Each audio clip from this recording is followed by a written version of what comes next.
Encontramos-nos na freguesia de Lavra, no concelho de Matosinhos. E este é um território que durante séculos, em boa verdade até hoje, é fortemente marcado pela sua ruralidade, tendo em conta os terrenos muito férteis que vêm permitindo uma significativa produção agropecuária.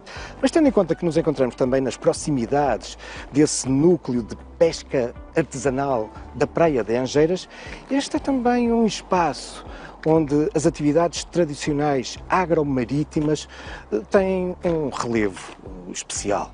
A pesca, a recolha e a secagem do sargaço. E por isso estas atividades tradicionais acabaram por permitir o constituir de uma fabulosa coleção de peças etnográficas. Aquela que é uma das mais importantes coleções da região, que por sua vez deram origem a um museu. Um museu localizado num sítio aparentemente inusitado. Uma escola. A Escola Básica Dr. José Domingos dos Santos. Venha daí. Vamos conhecer o Museu da Escola de Lavra.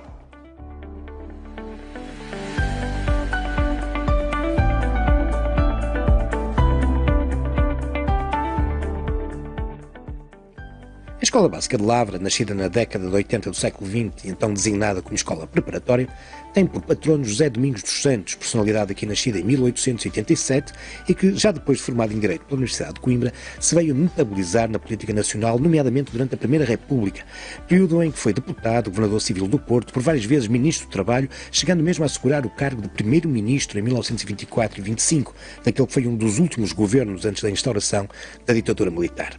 Responsável, entre outros, pela definitiva imposição do regime de trabalho de 8 horas diárias, José Domingos dos Santos era também sensível a uma temática que mereceu dos republicanos especial atenção: o ensino. E por isso, dificilmente se poderia encontrar melhor forma de evocar e homenagear a sua memória do que uma escola. Uma escola que possui um museu etnográfico muito especial.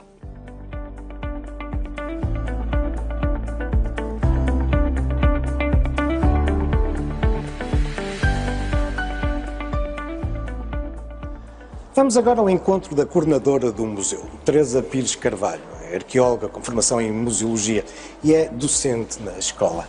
Teresa, como é que surge este fabuloso museu? Surgiu da boa vontade de uma professora de História que em 91, 92, que esta escola é dessa época, começou a pedir aos alunos que recolhessem de casa tudo o que tivessem no sótão, nas caves, que os pais já não gostassem e que trouxessem para aqui, sobretudo materiais de lavoura, instrumentos de pesca também e todos os artefactos que lá tivessem em casa e que já ninguém ligava para trazerem para cá. Vou-te confessar uma coisa, eu cheguei a conhecer a professora Conceição Barbosa e cheguei a vir aqui à escola numa altura em que o museu era só um armário na sala. Mas como é que de um armário isto de repente... Porque todas as pessoas, umas coisas trazem as outras, isso é muito interessante verificar. Começou por ser os alunos, depois os pais dos alunos entusiasmaram-se, os professores, os funcionários, toda a gente trouxe para cá coisas que tinham em casa, que estavam para ir para o lixo, que já não serviam para nada, inclusivamente um livro, suponho que já ouviste falar, de culinária do século XVII, escrito por um visconde, e portanto as pessoas achavam que aquilo não valia nada e que trouxeram para aqui. Estávamos numa época, anos 90, em que de facto há aqui uma grande transformação no próprio perfil, digamos, económico aqui do o museu na altura, sim, absolutamente, o museu na altura era apenas um armazém de coisas, dos artefactos, do acervo, e depois, a partir de 2007, com apoio da Câmara, e também com um design cedido pela Câmara, resolvemos fazer um museu em que enquadrasse vários quadros que se pretendiam que fossem depois quadros vivos, que explicassem as várias atividades da terra, de Lavra, que é agricultura e pescas, em consonância. Isso fazem os grandes núcleos deste museu. E depois temos os núcleos, sim. Claro, mas diz-me uma coisa, ainda voltando a esses anos 90, que de facto as coisas começavam a alterar muito, é verdade que muitos objetos estavam... Ninguém falava em museus naquela altura. Sim, mas muitas das peças estavam a ficar na altura, enfim, obsoletas e deixavam de ser usadas, não é? E muitas, como tu dizias, estavam no sótão. Mas isso foi nos anos 90. E, portanto, durante aqueles primeiros anos há muitas peças a entrar. Isso hoje continua a acontecer ou não? Sim, continua sempre a acontecer. Os alunos continuam a interessar-se e há até uma história um bocado curiosa. Eles passam aqui toda a vida, não é? Andam por aqui todo o dia. E no outro dia eu fiz visitas guiadas. De vez em quando eu faço visitas guiadas às turmas. E foi extraordinário, parecia que estavam a ver pela primeira vez. E fotografaram centenas de peças em toda a hora e disseram: que giro, professora, que giro, isto para que é que serve? Eu disse: é muito interessante esse apego pelas coisas do museu, assim como não estragam nada. Claro. Olha, e diz-me então, sim, sucintamente, que núcleos é que nós encontramos aqui para uma visita?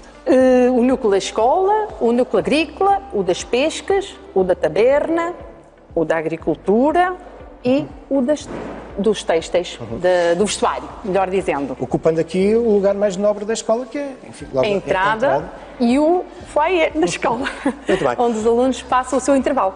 Vamos então conhecer os vários núcleos.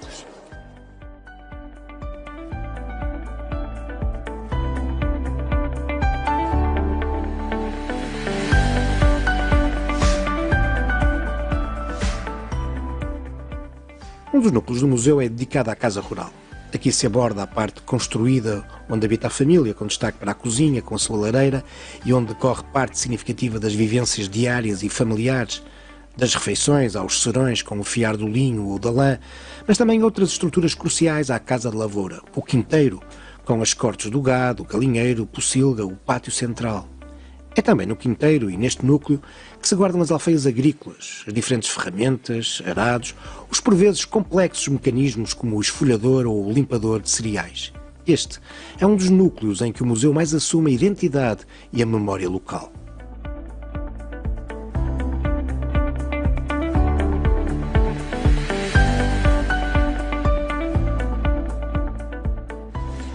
Licínio Sousa é o diretor da Escola Dr. José Domingos dos Santos. E como é isso, ser diretor de uma escola que é um museu? É um orgulho ser diretor de uma escola que tem um museu, sendo o único museu etnográfico no átrio de uma escola, portanto não há mais nenhuma no país, é único. Pois, é completamente distintivo, não há? Não há mais nenhuma, e todos os visitantes que vêm cá se questionam como é que é possível uma escola, no átrio de uma escola, onde os alunos circulam livremente, onde não há cordas, não há fitas, onde não há euros para pagar as entradas, se mantém como ele está desde que ele foi formado. Portanto, isto é uma forma de mostrar aos mais novos, às crianças que estão agora cá, instrumentos tanto de pesca como de agricultura, que eles não veem. Portanto, isto é uma forma de eles tomarem conhecimento do que os avós deles, os bisavós, os pais, ainda alguns, utilizavam na agricultura aqui de Lavra e na pesca aqui, que era feita aqui em Angeiras. E os professores? Os novos professores que são aqui colocados, quando chegam aqui, qual é a reação? Os professores que estão aqui colocados ficam surpreendidos. Ficam surpreendidos com este museu, diz que nunca viram e que não sabem como é que é possível, ou os nossos alunos são os santos, que não sabem como é que é possível manter isto aqui sem que nada seja estragado. Portanto, e eles, nada, de vez em quando acontece um acidente, mas raramente acontece um acidente, e os alunos têm isto aqui como fazendo parte da escola que eles frequentam, e isto vai de geração em geração. Bem, os de quinto ano, provavelmente os que vêm para aqui para o quinto ano, os mais velhos já lhe dizem que já está aqui há muito tempo, que não é para mexer, mas acho que nem é preciso dizer, porque eles quando chegam aqui já sabem que não podem mexer e que não podem estragar, que isto é deles. Claro. É deles. E o facto de ser deles leva-me aqui a fazer uma outra questão, que é: qual é a relação da escola com a comunidade, tendo em conta a existência do museu? Isto é, de que forma é que a comunidade olha para esta coisa? Sim, a comunidade também se orgulha de ter aqui um museu assim. Tanto as associações de pais, quando nós temos aqui uma festa, quando é o dia dos museus, nós fazemos aqui uma festa e os pais colaboram aqui na festa. Portanto, os pais também sentem grande orgulho em ter aqui um museu aqui na escola, portanto, e quando têm alguma peça que podem oferecer, eles o oferecem. Contaram-me que, especialmente no verão, na altura em que anda por aí muitos turistas, há aqui muitos imigrantes que vêm com amigos estrangeiros e que os trazem aqui à escola. Sim, acontece. Nós temos muitas visitas de estrangeiros, gostávamos de ter mais, podíamos ter mais, porque sendo isto um caminho de Santiago, com muitos caminhantes aqui agora a passar, que não possam dirigir-se aqui à escola e verem uma escola diferente. Uma escola que com certeza na zona deles não têm. Portanto, é o que acontece aqui, Eu posso contar uma história de uma inspeção que tivemos aqui há uns anos aqui esta escola, portanto, uma inspeção no âmbito da avaliação externa, e os inspectores, quando chegaram aqui, disseram-se, um deles virou-se para mim e disse assim: vocês tiveram a montar isto aqui para nós? Portanto, eu disse: não, isto está aqui desde sempre, isto faz parte da escola. Portanto, e mesmo eles ficaram admirados como é que é possível uma escola ter um museu neste sítio e com estes equipamentos tão valiosos, com estas peças tão valiosas, não é? É isso que nos orgulha, é isso que nos orgulha. E é o que eu digo, eu já disse ao Sr. Ministro da Educação, que esta é uma escola que ensina cidadania sem professores. Isto também é um ato de cidadania. Uma pessoa qualquer, sem ser da comunidade escolar, que se dirija aqui à escola, pode visitar um museu? Sim, como já disse, este museu neste museu não existem euros. Portanto, este museu está aberto. O horário do museu é o horário de funcionamento da escola. Portanto, se alguém chegar aqui às 8 da manhã, com certeza que pode visitar o museu. Se chegar aqui às 6h30, com certeza que o deixam visitar o museu, porque é a hora que neste momento a escola fecha. Portanto, isto está aberto desde que a escola abre até que a escola fecha. Muito bem. Então, é uma escola aberta, é um museu aberto. É um museu aberto. Muito bem. É um museu aberto. Vamos visitá-lo.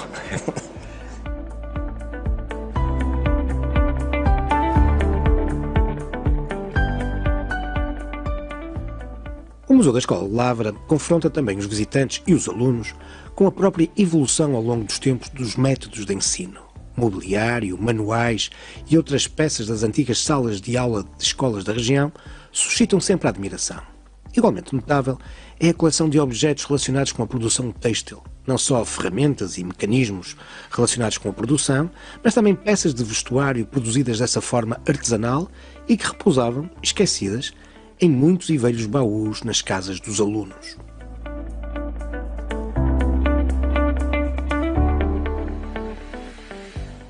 Embora as grandes temáticas do museu sejam o trabalho na terra e no mar, mas também há aqui uma importante coleção ligada aos têxteis. Sim, senhor, relativamente à produção do linho. Também com grande tradição. Não é? Houve aqui uma tradição pequenina, mas que também produziam linho de uma maneira muito doméstica, obviamente, nada industrial nem que se pareça. E foi-nos oferecido um conjunto de quadrinhos verdadeiramente precioso que retrata cada um deles uma das fases da produção do linho, desde a sua semeadura até à fase final em que vai para o tiar, o fio, e de onde se fazem depois o bragal e o enxoval. Mas antes disso temos todos estes utensílios que foram usados. Todos os utensílios que fazem parte do tal processo das várias fases, que são muitas, são mais de 10 fases pelo que o linho passa, para ter um trabalho bastante árduo e bastante difícil de fazer mesmo, que exigia especialização, naturalmente. Claro. E acabamos no tiar, que é a fase final de trabalho do linho, com os fios, onde se teciam as toalhas, as colchas, a roupa interior. Muita roupa interior era feita de linho, que temos aí alguns exemplares, para o enxoval da noiva, da moça casadoira. Claro. E, aliás, o museu também tem imensas peças... Tem imensas peças de têxtil, que também, mais uma vez, e eu não me canso de reforçar, oferecidas pelas pessoas. Nada daqui foi comprado pelo museu, é tudo oferecido, porque as pessoas têm gosto e gostam de ver aqui as suas peças expostas. Este tiar é uma das nossas peças mais valiosas e está aqui porque havia aqui, cá está, não era bem em Lavra, em Vila de Conde, mas Vila de Conde e Lavra estão muito próximos um do outro. Uma fábrica têxtil que fechou no século XX, pronto, como tantas outras fecharam. E, portanto, não sabiam o que é que haviam de fazer aos instrumentos antigos e ofereceram à escola, o tiar à escola, ao Museu da Escola. Muito bem.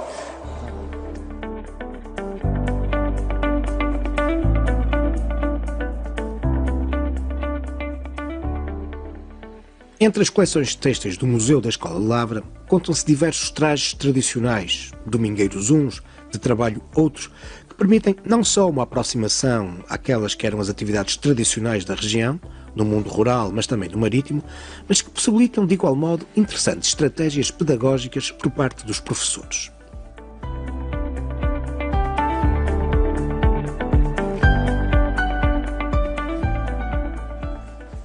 Ao longo dos anos, o museu tem servido para vários interessantes projetos pedagógicos. Um deles é o Danças no Museu. Vamos conhecê-lo melhor com a sua coordenadora, a professora Ana Marta Lopes. Então, que projeto é esse das Danças no Museu? Ora bem, nós como temos nesta escola este museu fantástico e tínhamos uma série de trajes que estavam um bocadinho parados. E eu gosto muito de danças tradicionais. Havia outro professor também da escola do primeiro ciclo que também gostava de danças tradicionais. Resolvemos então aproveitar e colocamos os miúdos a dançar, fazendo danças tradicionais portuguesas. Utilizando alguns dos trajes do museu? Todos os trajes do museu. Portanto, voltamos a colocar tudo em ordem e vestimos os miúdos e fizemos várias atuações. E qual foi a receptividade deles? Não foi fácil arranjar logo crianças para dançarem, mas depois ao longo do tempo já gostavam bastante. E agora tenho muita pena porque com o Covid tivemos que cancelar as danças. E perguntam muitas vezes quando é que voltamos a dançar. O que significa que ficou aí o bichinho e o gosto por sim. Eu assisti aqui num Dia Internacional dos Museus aqui a uma dessas exibições, não é? Sim, normalmente éramos convidados para atuar, fomos a várias atuações no âmbito do Conselho de Matosinhos e também no Dia Internacional dos Museus, que fazíamos sempre aqui uma representação na escola. Muito bem, e temos aqui uma máscara transmontana e uns tradicionais pauzinhos dos pauliteiros. Como é que isto surge aqui e porquê? Ora bem, como realmente tínhamos as danças tradicionais, fomos procurando sempre danças e grupos etnográficos dentro de Portugal. E, por coincidência, fazemos parte também, algumas pessoas aqui da escola, de um grupo que se chama Escola Mirandesa del Porto. Isso mesmo em mirandês. Mesmo em mirandês. Portanto, 2 pessoas que vieram para o Porto dinamizar estas aulas. E no Dia Internacional dos Museus temos vindo sempre cá a fazer uma atuação. Ou seja, o museu, através deste projeto, também estabelece aqui algumas parcerias. Algumas parcerias. Muito bem. Neste caso, as danças dos pauliteiros. Claro. E, enfim, são outras tradições, outras culturas que chegam na escola e uma vez mais, como é que os miúdos reagem? Muito bem. Ficaram encantados, com o som dos paus, com a dança, que é feita com 8 pessoas. É uma dança muito rápida, muito movimentada, muito ativa e o som da gaita de foles, dos bombos, ficaram encantados. Por acaso, reagiram muito bem.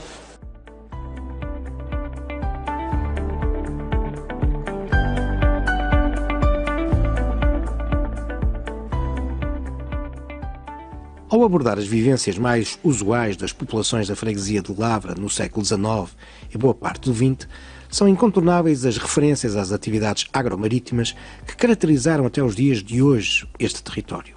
O núcleo dedicado a este mundo apresenta um grande conjunto de artefactos e alguns dos mais antigos objetos do museu, incluindo fragmentos cerâmicos da época romana recolhidos na praia de Angeiras.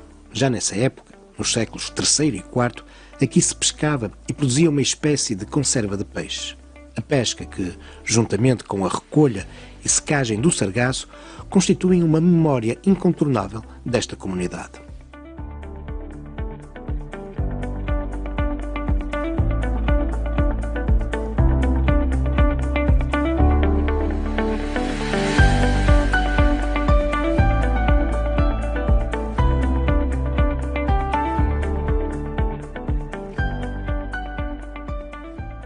E estamos de volta ao átrio da escola e aqui deparo-me com uma mesa que eu sei que tem um significado especial. Porquê? Sim, esta é uma mesa que pertence ao museu, portanto faz parte integrante do museu e está aqui para servir de mesa de comer dos meninos relacionada com o bufete, porque eles vêm para aqui nos intervalos do lanche comer o seu lanchinho. Ou seja, e convivendo sempre com o museu. Pois é isso, eles estão permanentemente no meio do museu.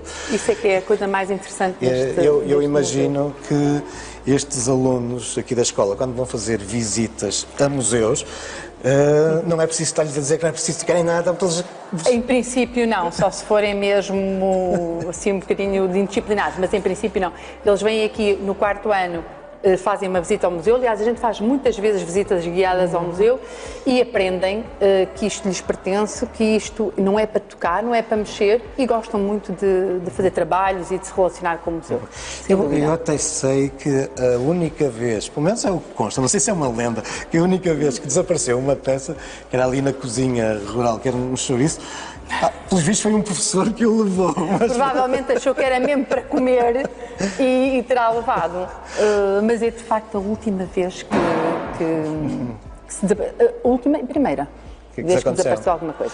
Não desaparece rigorosamente nada. Teresa, mas então os professores aproveitam o museu, digamos, como um instrumento pedagógico? Sim. Sobretudo professores de cidadania porque isto no fundo, o museu serve também para certas matérias relacionadas com a cidadania, com o ser cidadão cívico, educação visual, educação tecnológica e história. História, obviamente. História. Claro.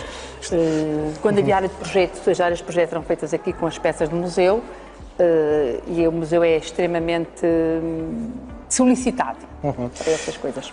Agora diz uma coisa, eu sei que há muitas mais peças do que estas que estão expostas. Claro, como deve ser em cada museu.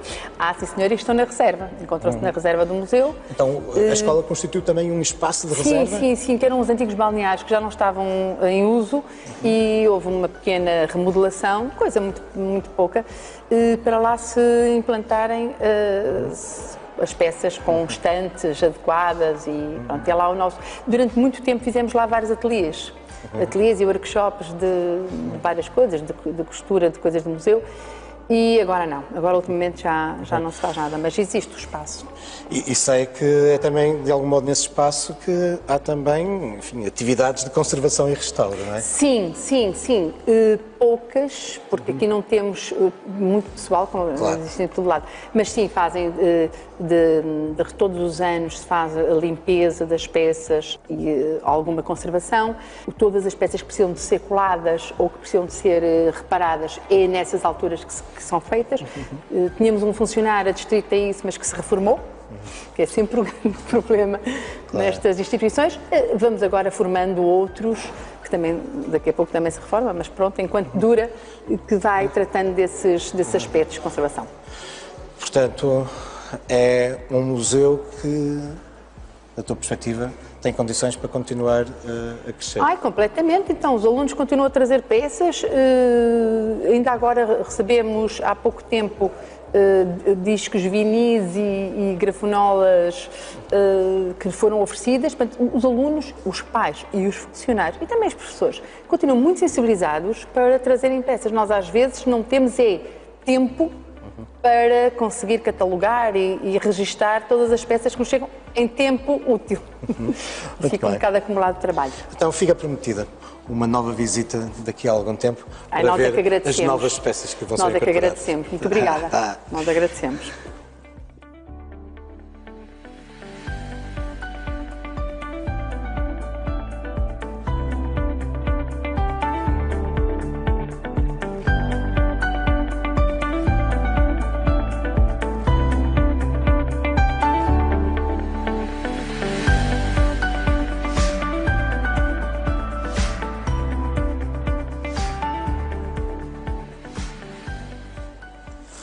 O panorama museológico português é constituído por uma grande diversidade de museus nacionais, regionais, municipais, museus de empresa, museus de associações, museus de escola, museus tutelados pelo Estado, pelas autarquias, por instituições privadas. Mas museus de escola são raros, mais ainda quando o museu ocupa o átrio e os corredores do estabelecimento de ensino. Isso faz do Museu da Escola de Lavra um museu distintivo, único.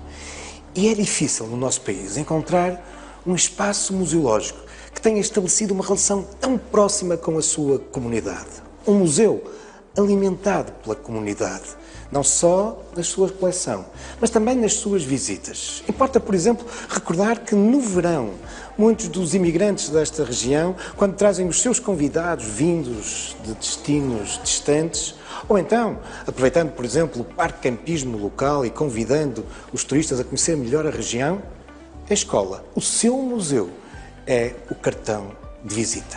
Este é um museu que importa conhecer. Museu da Escola de Lavra. À sua espera.